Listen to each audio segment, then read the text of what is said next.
Content warning.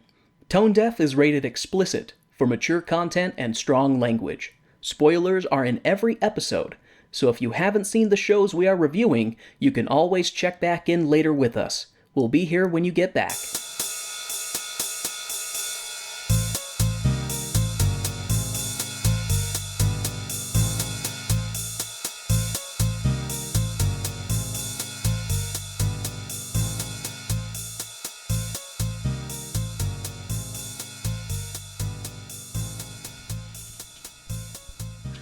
Welcome to Tone Deaf, a theater nerd's guide for their musically challenged spouse.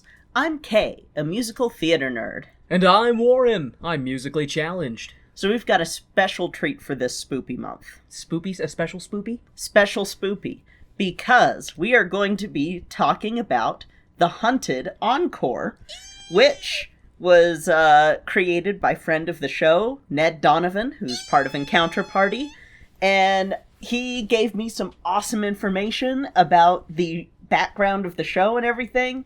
And yeah, I did decide, though, with all of that we need to do it in a two-parter. So this week, we're just going to cover Season 1. Next week, we're just going to cover Season 2. Sweet. Because there was a lot, and Woo! I'm happy, and it's awesome. All right. All right, so we're going to need, though, to go back in time. Do I need to do my back in time noise? I'm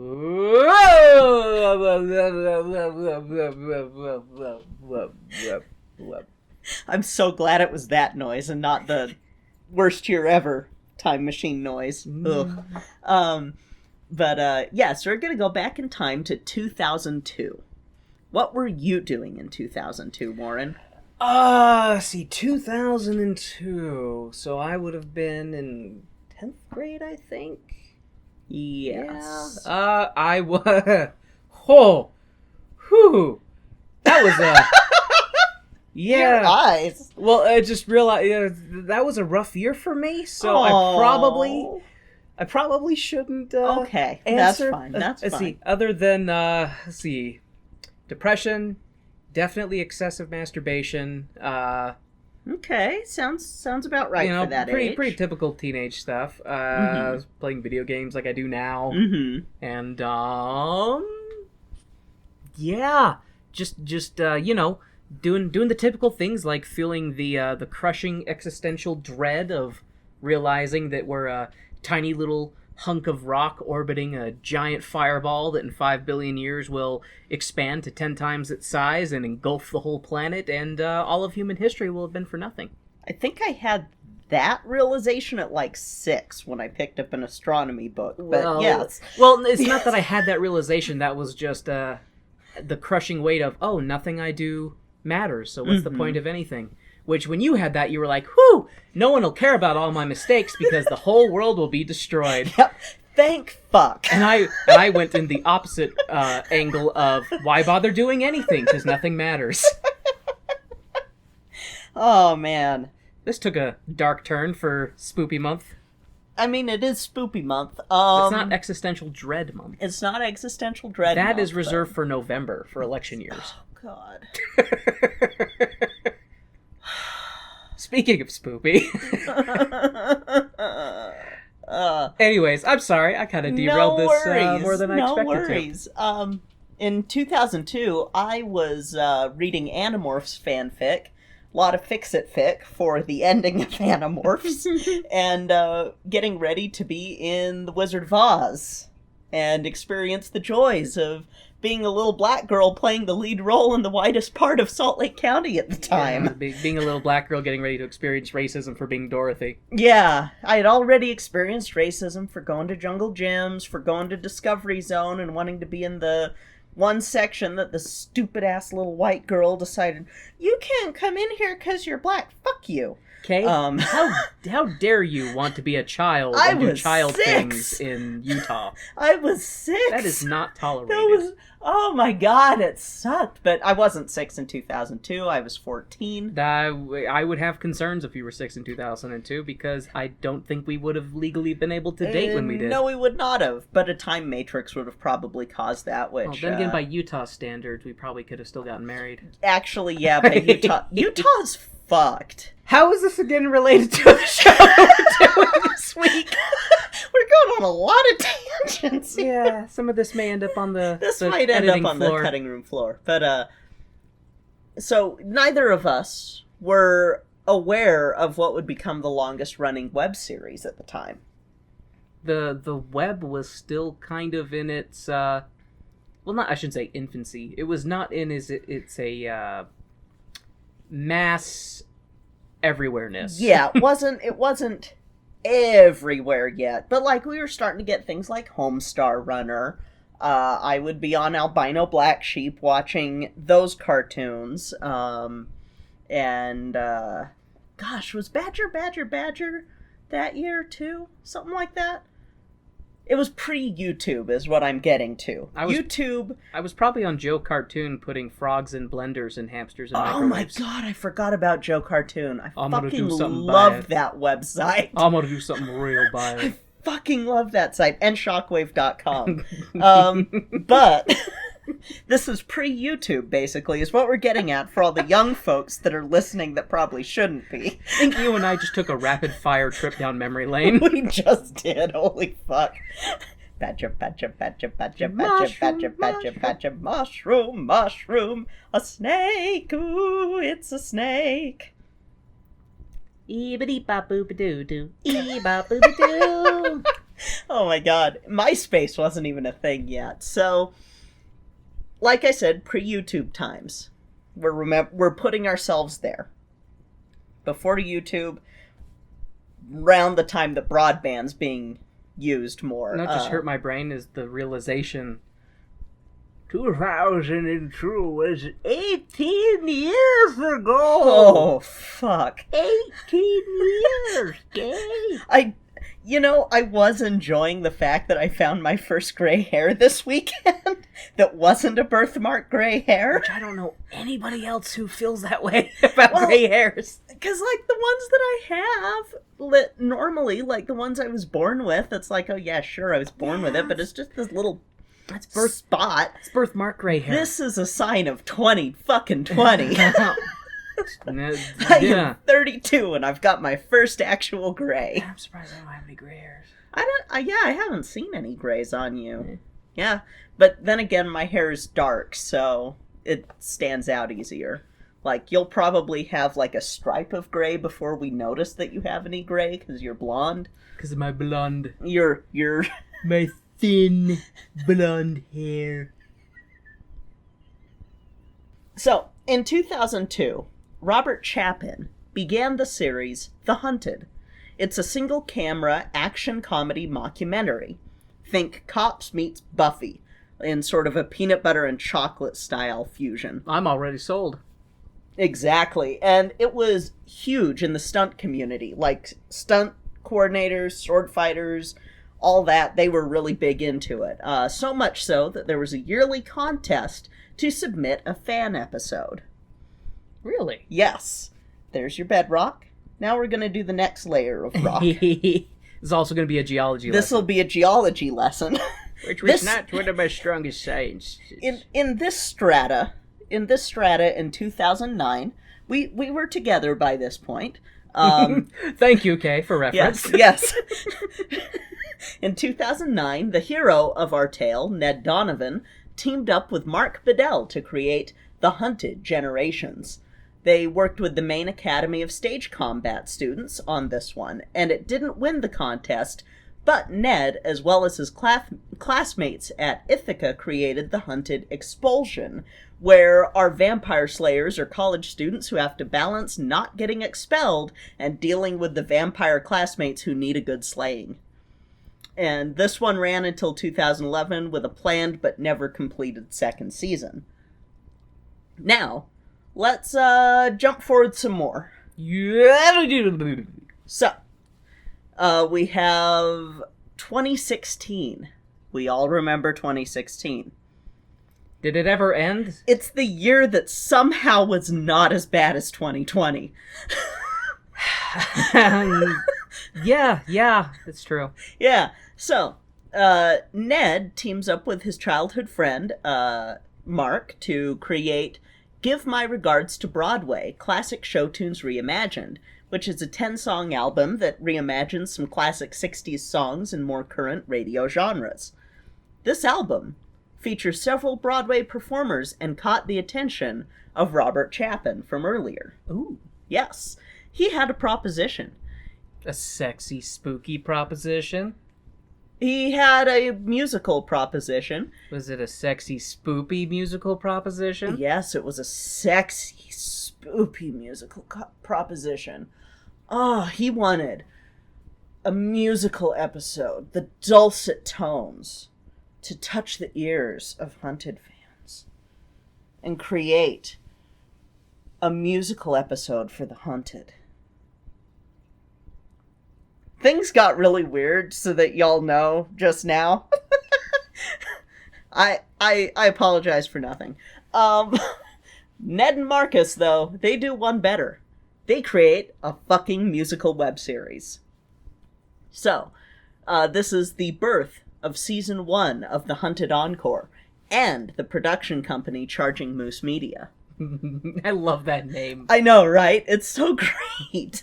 I love it. So, Ned wrote this following the death of his father, and this was sort of his creative outlet to deal with everything going on. He said he wrote the first draft in a single night, finishing nearly an entire bottle of bourbon. True writer.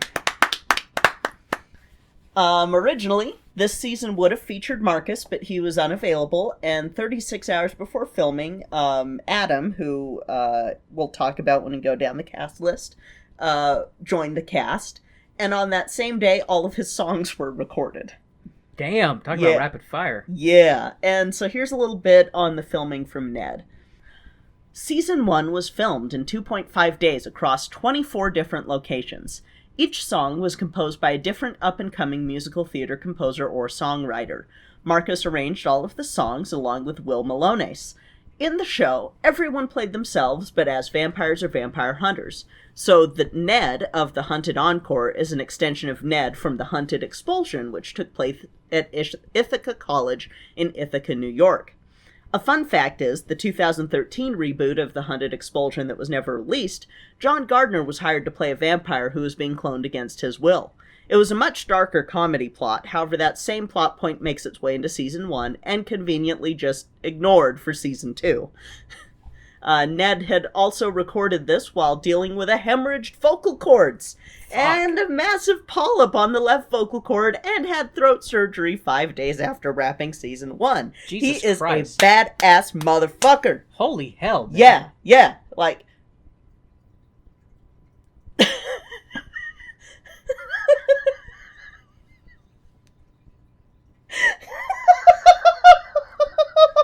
I'm still hung up on the thing you did earlier. Thank God this is an audio medium. Mm-hmm. Holy fuck. Don't stop, baby. Keep going.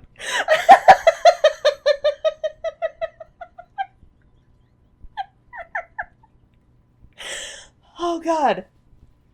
Oh, I'm sorry. Did I break your concentration? Little bit. Whew. All right. I'm gonna look at the screen now so that I don't get distracted with future ideas. Season 1 was released for Halloween in 2016 with overwhelmingly positive reviews, which I will read now. Yeah, overwhelmingly positive reviews. Warren! So, this is from the New York Times. There will be fangs, fist bites, and bite me jokes. Fist bites? Jesus. There will be fangs, fist fights, and bite me jokes, all set to guitar-driven musical numbers that will sound just like heaven to fans of 1980s straight-to-VHS action films. The Gothic Library says The Hunted Encore is that perfect combination of campy silliness, executed with genuine craft and skill. Indie Red says the series is a truly good production. From a production standpoint, The Hunted Encore features some really well-done tunes, recorded and mixed nicely, and to be honest, really well written.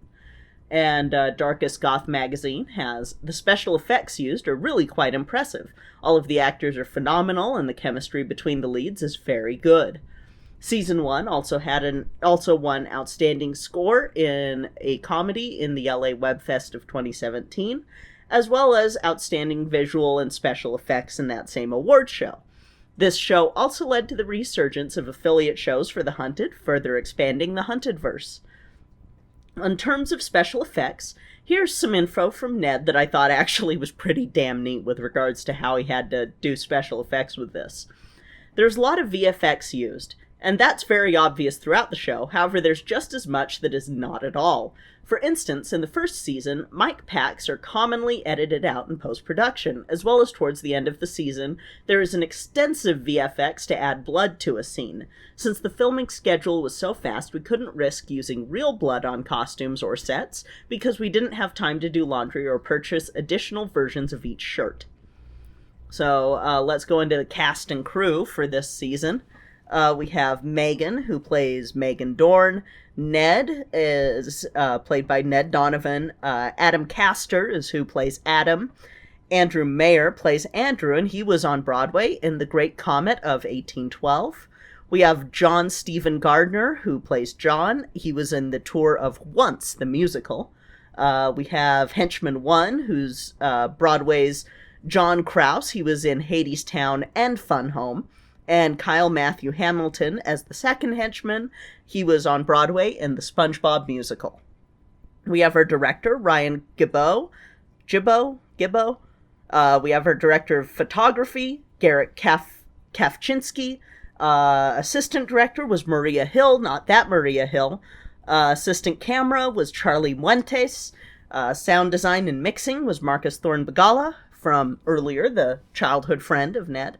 Original score was also Marcus Thorne-Bagala.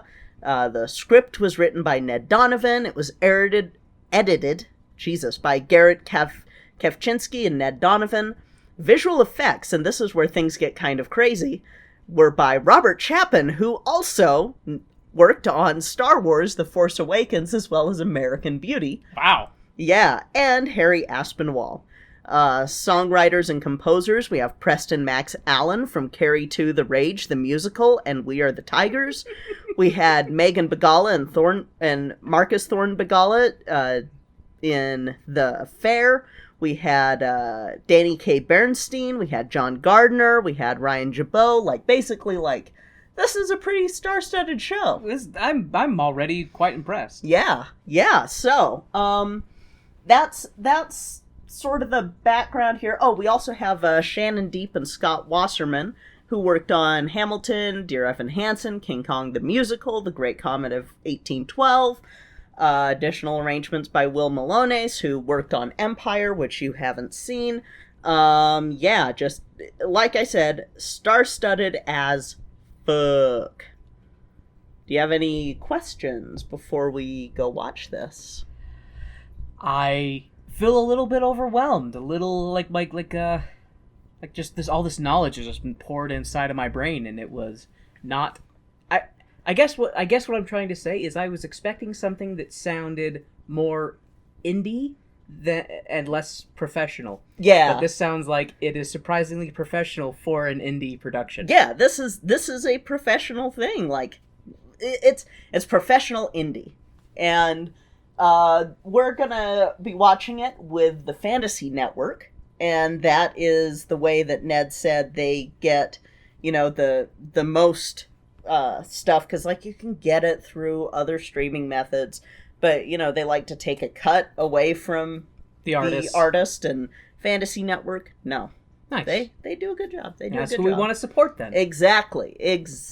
Support the Fantasy Network, who supports the artists. Exactly. And also, y'all can check out his Bandcamp, Charging Moose Media, and get that sweet discount. That sweet 20% off. And then you can have the soundtrack to this, and it'll be awesome for you. Using promo code TONEDEAF, exactly. TONEDEAF. At checkout. So, are you ready? Baby, I am so ready. I can tell. You're ready. Let's go.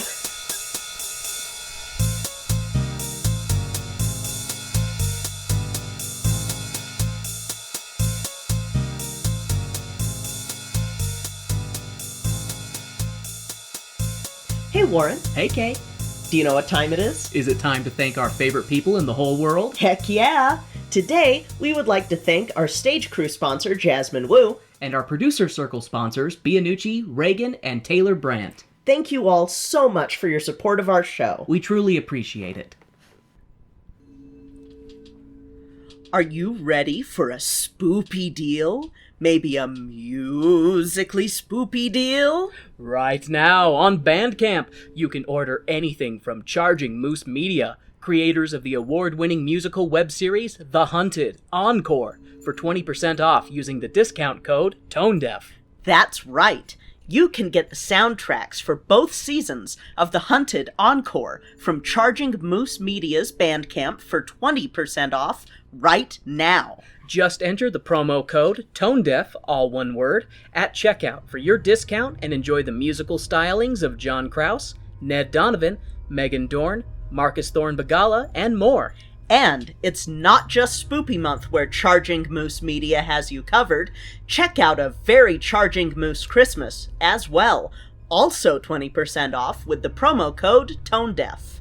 Visit chargingmoosemedia.bandcamp.com to get 20% off any album on their page with the promo code TONEDEAF. That's TONEDEAF. Today.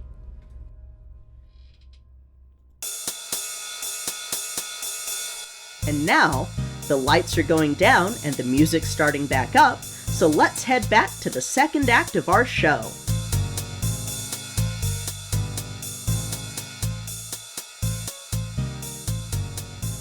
So, was that a deviously, devilishly good time of... Were you slayed with laughter? I'm bad at this. It was a blood-sucking good time. This did not suck. I already knew, I already had the feeling that it would be pretty good, you know? Mm-hmm. I was surprised. Well, I shouldn't say I was surprised. That makes it sound like I was expecting it to suck. I enjoyed it. I enjoyed it very much. I am so glad. I thought it was very funny. Mm-hmm. The music was very good. Yay! Everybody involved was very talented. And I'm excited to see Season 2 and record the Season 2 episode. Yes. But before we do that, we have to do the Season 1 episode. And I want to know what happens. I want to know what happens? I want to know what happens. Yeah. There was lots of, there was singing, and there was fighting, and there was vampires, and there was vampire death. And then it ended, and I go, well, what happens next? Because I don't want vampire. They killed vampires, and then the other vampires got away. And they were cool vampires, not sparkle in the sunlight vampires. Yes, no, they were vampires, not vampires. I don't know. I try to forget that Stephanie Meyer's garbage exists. Yeah. But yeah, no, that was so fun. Oh my gosh. So, I love it. This is a little bit shorter than normal things we would cover. Mm-hmm. So hopefully I have enough notes. I will... You were typing frantically. It was great. Very slow to ensure we get a normal sized episode. Remember, babe, size doesn't always matter. It's what you do with it that counts. That's the Warren family crest. Not to tout my own significance. Stop laughing at me. That was really cute. Shall we? Yes, we shall. So, Season 1 of The Hunted Encore is broken up into 4 episodes. We begin with the prologue. The prologue of our show opens up with a cameraman picking up his trusty tool and looking into a window where we see his reflection. Action! We hear the reporter call, an abusive reporter, as she belittles and degrades her own cameraman, as well as threats of violence.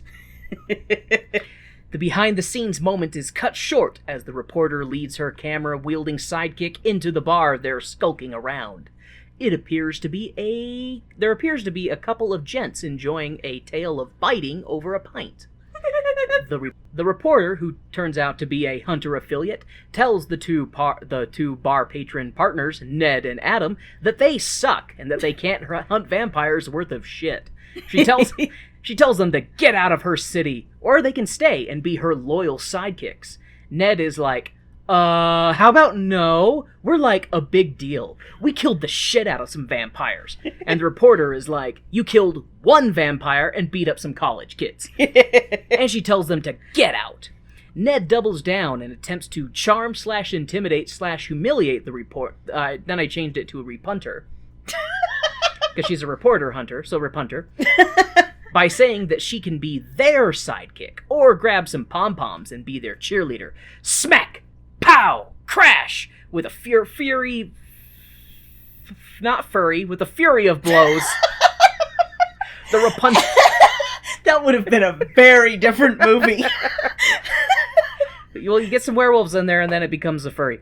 So a furry of blows. A furry of blows. The repunter cleans Ned's clock and leaves him motionless on the bar floor.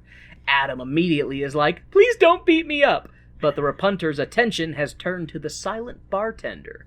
Repunter tells Ned and Adam's booze buddy to turn around, then asks, where's your boss?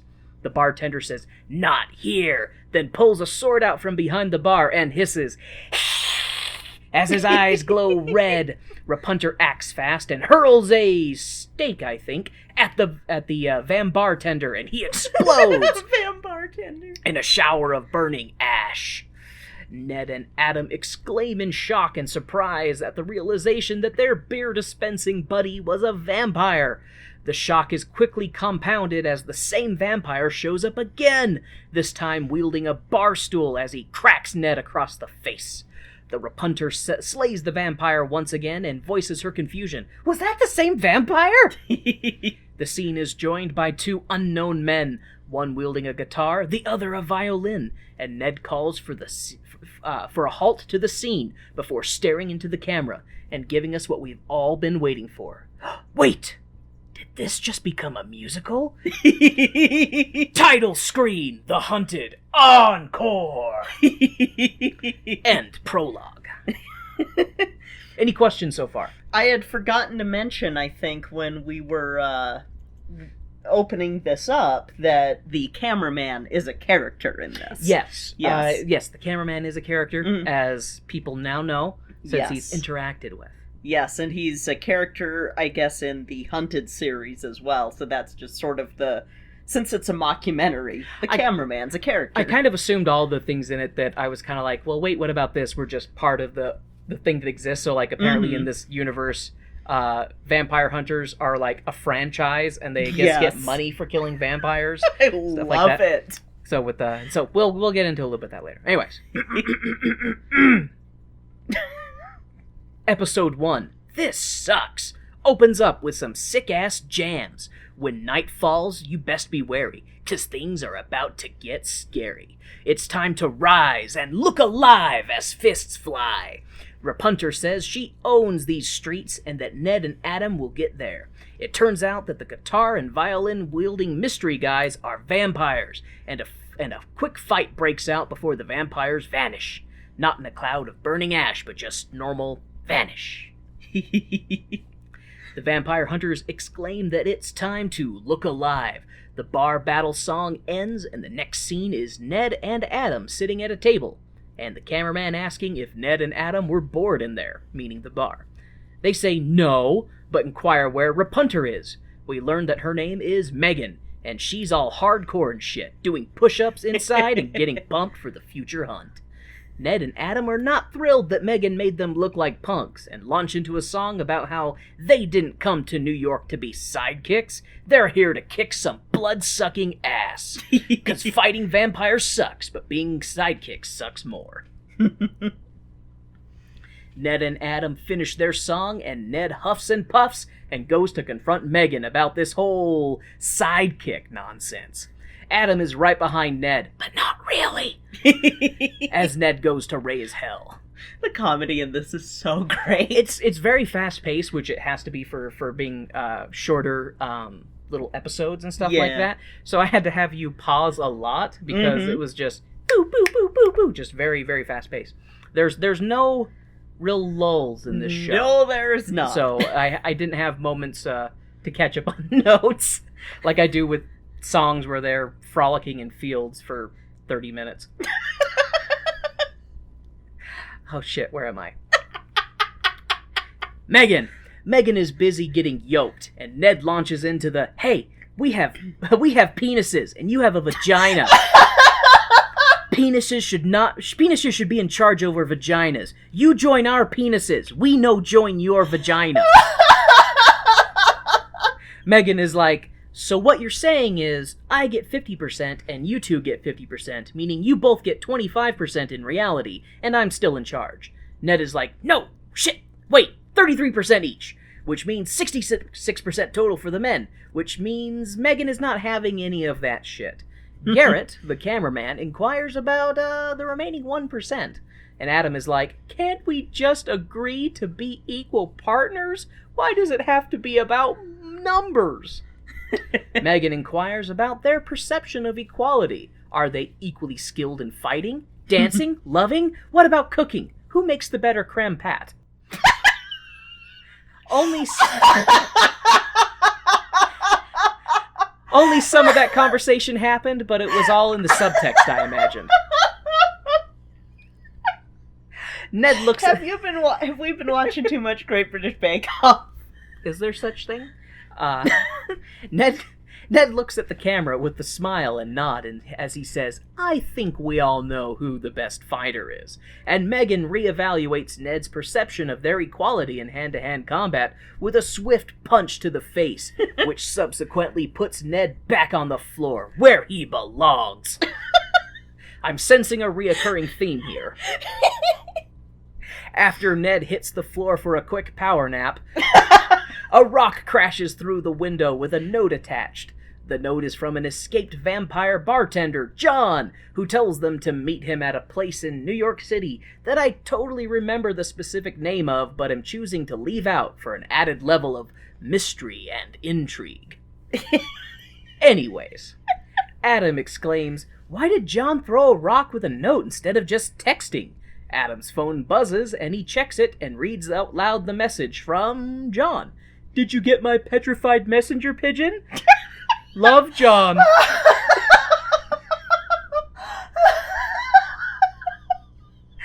And Ned is like, why in the blood-sucking blue balls of... Oh, God. Why in the blood-sucking blue balls of a date gone sideways does John have your number? Adam is like, who has blue balls? I mean, I'm an actor, Ned. My info is all over this city. That is one of my favorite jokes. Yeah, I thought that was great too. And then Adam takes this moment to covertly slide a headshot of his onto the fridge as Megan and Ned are like, let's go get this blood-sucking bastard. And our hero and her sidekicks rush out the door, thus ending episode 1. But I love that with him being like, I'm an actor. My information's all over New York. And then as the two of them are talking, he's like looking at them and just sliding this headshot of his onto the fridge. And it's such a great touch. It's very nice. Oh my hell. Are you ready, Kay, for episode 2? Yes, because episode 2 has probably my favorite special effects in the whole thing, because the way that they do it can either go really badly, Randy Rainbow, or it can go this way. I know which special effect you're talking about. Mm-hmm. Episode 2 opens with our hero and her sidekicks arriving at the scene of battle. Swords on their shoulders, Adam exclaims that he has a bad feeling about this, and Megan tells him to find his balls and calm down. There are 3 of them and 1 of him. 2 if you count the violin-playing vampire who disappeared mysteriously from the bar, but I have a feeling he'll make an appearance later. John is waiting for them, and he bursts into song with a bit of exposition about him and how he was a lonely vampire who was turning humans into toys. John changes clothing and instruments 3 times as he creeps around the background of our hero and sidekicks, before playing in a band of his made entirely of his doppelgangers. The song is cut short before its natural conclusion as an unknown person comes into the scene on a motorcycle and kills all the Johns. Rude. But that's the scene you were talking about, where it has John in 4 different sets of clothing playing 4 different instruments. Mm-hmm. And A, playing them correctly. B, playing, like, moving differently and different facial expressions and different, like, it looked like there were 4 people and not just the same person duplicated. When they do those scenes, because we have more Johns later, and whenever they do those scenes, like it's words. It's really well done. Words. Yeah, it's really well done, but it also uses other words that I can't think of right now, but important words that stimulate the speech centers of your brain and give make you some stimulation. Ooh, blood-sucking stimulation. In a way. Engorging stimulation. But yeah, because sometimes when you see I don't know if it was green screen or whatever the effect is, sometimes you can tell that that stuff was done there. But in that one, you might as well have had 4 identical quadruplets who were all in the same room together. It was good. And that's an effect that a lot of people tend to fuck up in their stuff, and it can either be like really off-putting, or it can be really smooth. We all know who I'm talking about with really off-putting, who looks straight into the fucking camera. Anyway, what I'm basically saying is this is really well done, and more people should take notes from that scene. Yep, and it was like absolutely. It's done perfectly. Back to the mystery man on a motorcycle who maliciously murdered multiple men named John. A giant piece. oh, honey, just you wait. Yes, just you wait. Andrew is the name of our mystery man, and he was, the guy with the violin earlier, right? The guy with the violin earlier, I think, might have been John. No. Being duplicated. Oh, really? Yeah. Because this guy's new. Okay. So, my bad then. Are you sure? Because I swear that when he's in the bar, because John has a beard, and I swear that the guy in the bar, when he came in with the violin, is Andrew. Oh, maybe. And which is why I was confused when he shows up and kills a bunch of Johns, because then I was like, wait a minute, wasn't he a vampire in the earlier scene? We could always rewatch it and find out. We might need to, because... Do you want me to pause and we'll rewatch it real quick?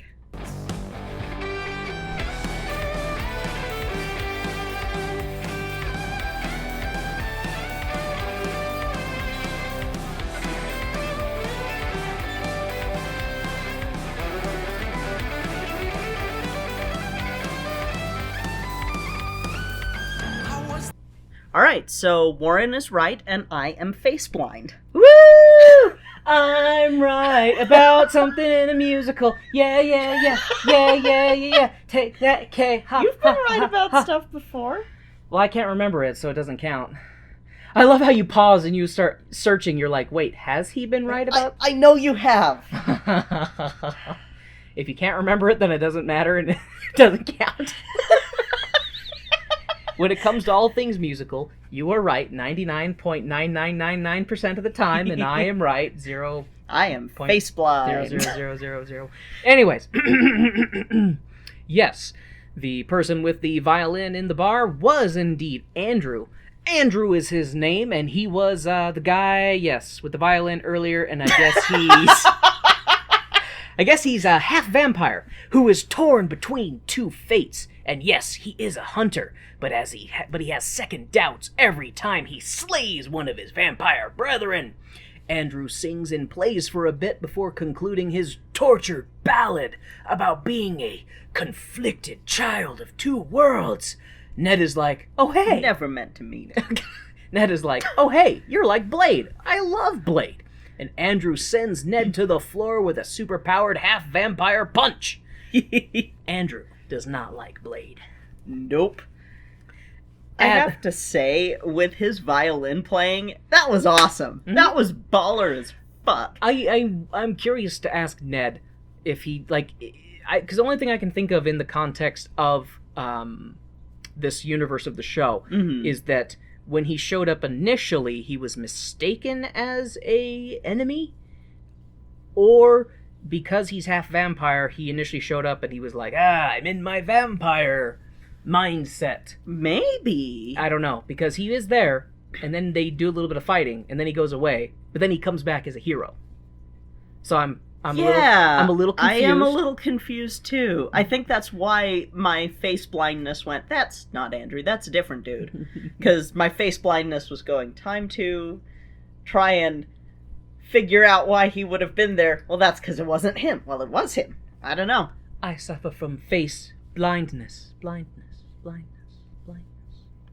Hey,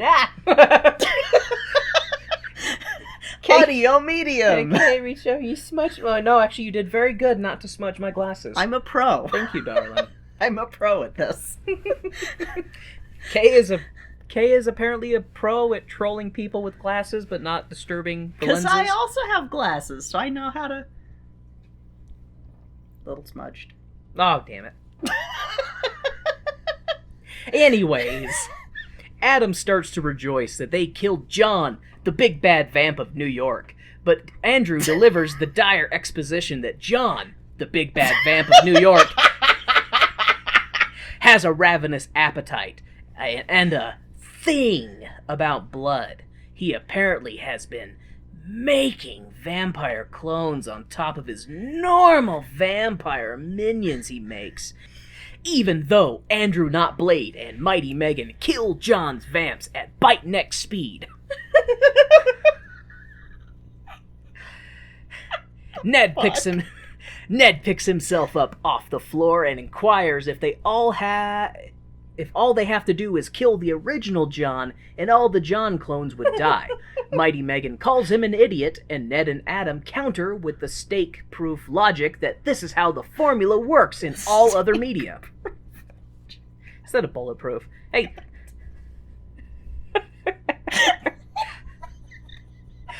I do what I can with what I have. It's on my family crest. It's not about the size of the jokes, it's how you use them.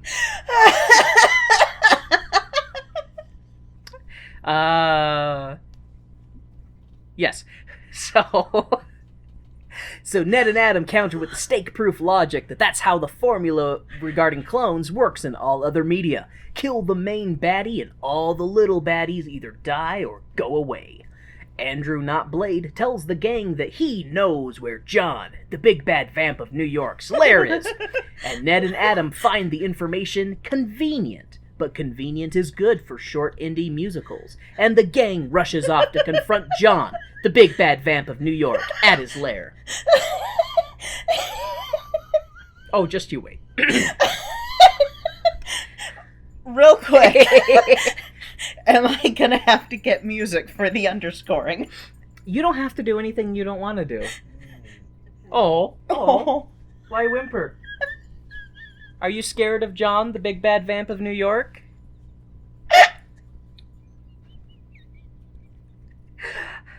I think my dog also thinks I'm an idiot with bad jokes. Oh, it hurt. Continuing. The gang enters what looks like an open mic comedy club. The gang ridicules John, the big bad vamp of New York, for his choice in lairs. John, the big bad vamp of New York, tells them that he has a lovely home that he would have loved to have them over for wine and brie, but instead they must die. John, the big bad vamp of New York, calls forth his vampire bros. And not like brothers, but bros, like dude bros who are eager to get into the murdering. Like dude bros who are eager to get the murdering done and out of the way, because they have CrossFit in 30 minutes.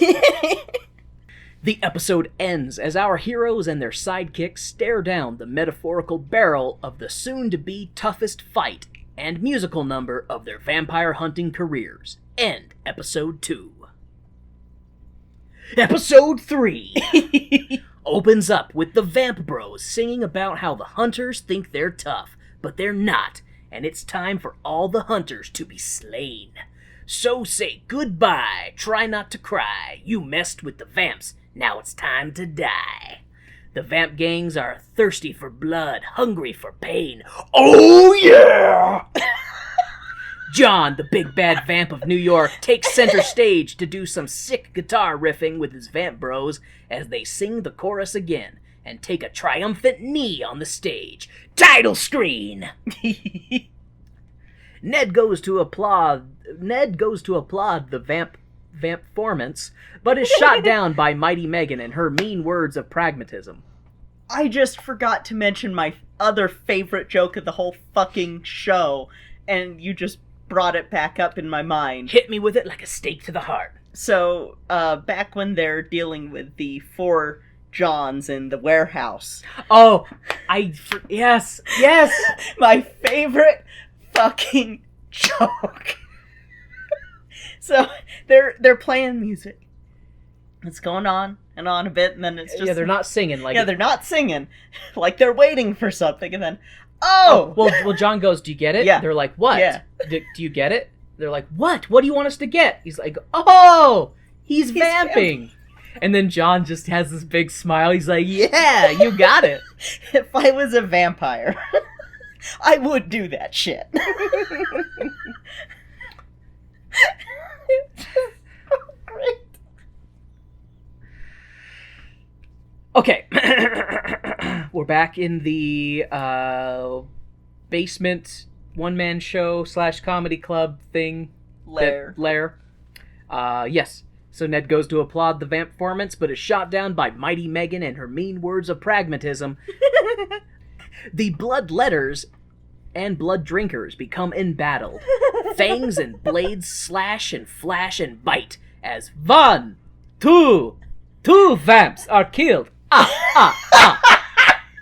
But not before Adam, poor, dear, sweet as southern tea, Adam is stabbed by one of the bloodsuckers. Ned quickly avenges his friend, but the victory is as hollow as drained veins, as Ned cradles his dying friend in his arms. Adam draws his last breath and passes into the great beyond. Ned cradles his friend's empty vessel and sings a requiem for the fallen.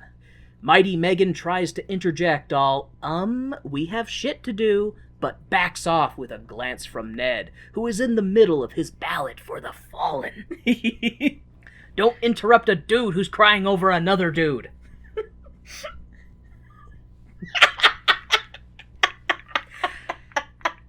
I think Kay took that and went somewhere that Kay was supposed to. What was your expression when you said that? It's too bad this is an audio medium. I used to only cry tears from my penis. Now I cry tears from my eyes.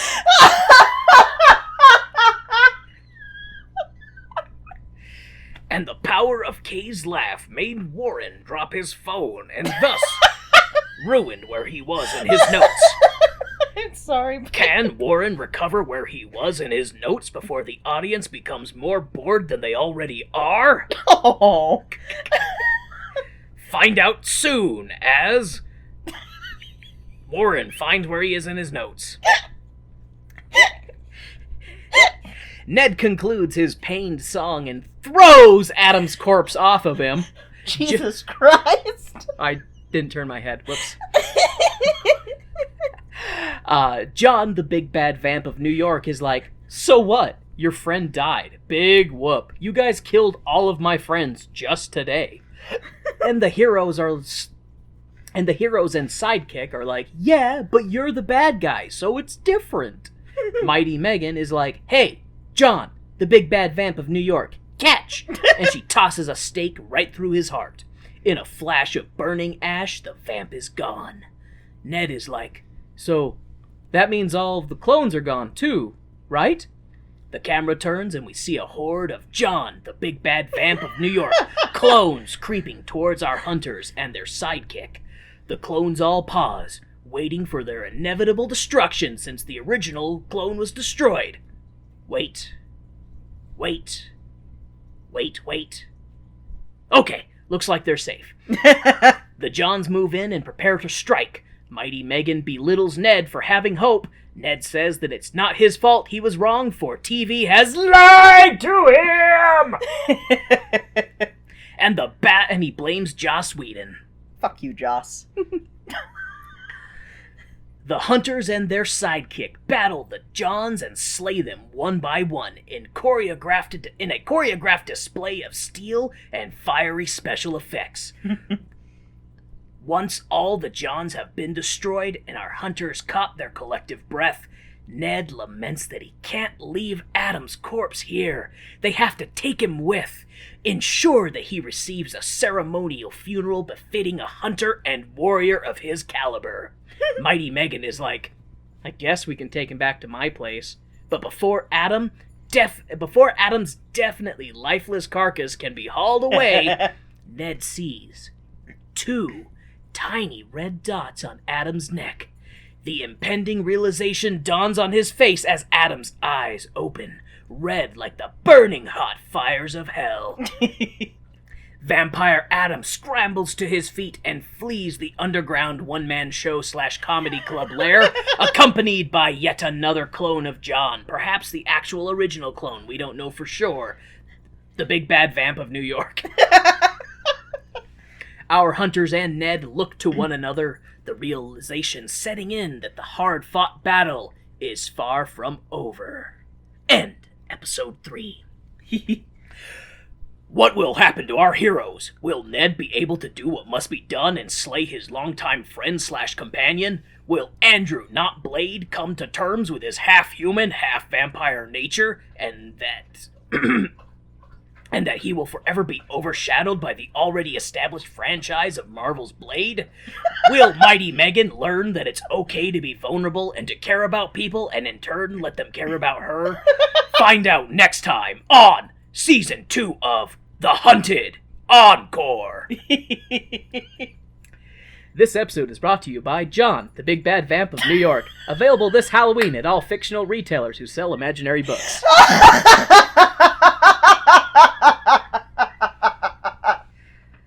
I was waiting for that.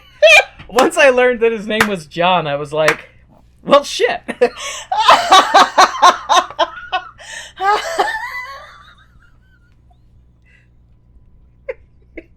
For those who are completely unaware, please see our Dr. Dolittle episode. And visit our TeePublic. So that concludes Season 1 of The Hunted Encore. Next week, Kay and I will pick up with our dashing trio, I almost said duo, well, dashing duo of hunters and their beloved sidekick, Ned, as they seek to vanquish the vampire hordes from New York City. Yes. I'm so excited. My throat hurts a little bit. I have to say, like, that was so good. That was so entertaining. impressive. I actually want to watch it again just because it was fun and funny, and Same. The music was well done. I was very glad. So Ned and anybody who worked on this, whoever was responsible for doing subtitles with the songs, thank you, because that was a big help, and also made it so that I knew what the lyrics were. Yes. So, because musically challenged. So, but yeah, I like I said, I felt like it's one of those things that indie is so often kind of synonymous with just low budget and amateur and kind of, it kind of has, if you're in the art industry itself, you don't see it that way, but for kind of the mainstream audience, indie is kind of associated with less than in a lot of ways. I felt like this was really enjoyable. Yes. Funny, well acted. Ned, I thought your character was just fucking great. He was... Yeah. Ned was the best comedic relief Absolutely. in the show. Absolutely. He had the best one-liners and gets punched in the face by like every character but Adam. And yeah. And the singing, y'all, top excellent, notch. Excellent. Kay's ears hear music better than mine do, and Kay said it was good. I thought it was good, but Kay saying it was good and me thinking it was good means that it was good. Well, like, knowing when Ned said that he had the vocal cord hemorrhage, I'm sitting here Ooh. like, Yeah. you're hitting some notes that I couldn't hit after a throat surgery. I have trouble hitting those. Bravo, dude! Good job. Awesome job. I enjoyed this, and I want to do season 2. I'm so excited for season 2. I gotta know And how it concludes. And that'll be next week on Tone Deaf. So, yeah, we're gonna, I mean, for our listeners, it'll be next week. For us, it'll be, like, later this week. It's an illusion! Because we've got anniversary stuff to plan for staying home. Yay! We just got some wine, and we'll drink wine. And wine. I can't go anywhere except the house and around the house. The dog will be glad we don't leave. Yeah, she'll be glad. So, yay, next week. Woo! This is a good spoopy month. For another spoopy episode of Tone Deaf. Yeah, so thank you again so much, Ned. We are loving these. Oh my gosh. Oh my gosh. I'm excited. So, thank you all so much for listening to this week's episode. It is a little bit shorter of one, but that seems to be the case with our spoopy month ones this year. A little bit shorter. A little bit short. It's fine. You know. Size don't matter. You know it's what you do with it. You know, Kay keeps telling me that. I think Kay is... I've been wondering why I've been getting so many, like, take this pill and your wife will stop calling you pathetic in bed emails.